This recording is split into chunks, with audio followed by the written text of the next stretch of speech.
Ouais, bandeko bote lelo 1er mai.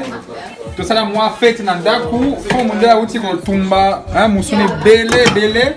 To kolia en elengi trop. Est-ce que batu ya UK batu nga paquet au flango?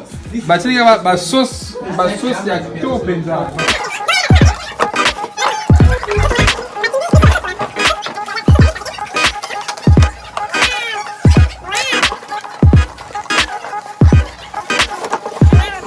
Comme Nima authentic African cuisine. Aïe aïe aïe aïe aïe. Wow, the taste of Congo. Moni, to Congolais batou, ba cuisine africaine comme musika. Wow, batina à lettre, cher papa fo mundele. Ah, merci mingi. Voilà, ce que batina biso ba sauce. Ba sauce African Scotch ginger.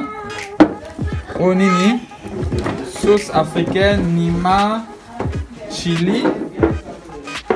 Na sauce oyo chili de sousou. Ah, en tout cas bon ni.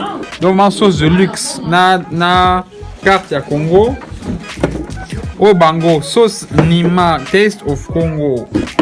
Donc là l'eau de luxe et ba congolais. Tokoli en na musunia. Ah, en tout cas, merci beaucoup, maman. Naspili mingi. Maman Rose Jambo, founder et CEO. Allez, bon appétit. Tokoli à ce ok? Oui. Comment la sauce, là? Ouais, donc, tout le monde a la sauce. Il y en a de sauce, ça vient. De la omeka. En fait, il y a la sauce à pili-pili, hein. Bah, mon dieu, soit comme ah, moni. Olinkomela, oui, yaka. Donc voilà, faites mon nene, bateau bébé. Bisogno surtout meka ba sauce wana, ba sauce ya pili-pili. Oui, attends, Zoé, Nazoya. Au mon amour, son belé, ba salade. Zoé nini? Zela, attends, pas ça la vidéo. Moni, ah, ba sauce, yo peut mettre ba sauce.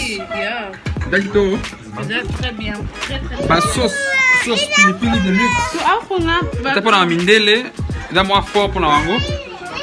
Et soit quand ango mais ba omeka. Ba omeka quand même. Voilà, donc ce qu'on peut nous servir moussuni, salade, chérie, wapi quoi?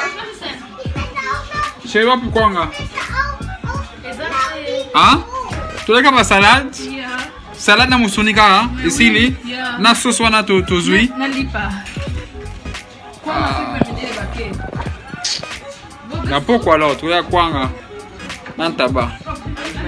Na ba sauce. Ba sauce Nima. Elengi ya ba sauce.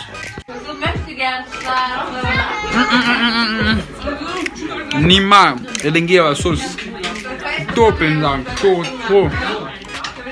Ah, Congo est comme Nicolo. Philippe à Congo. Ils ont réuni en casse dans la photo.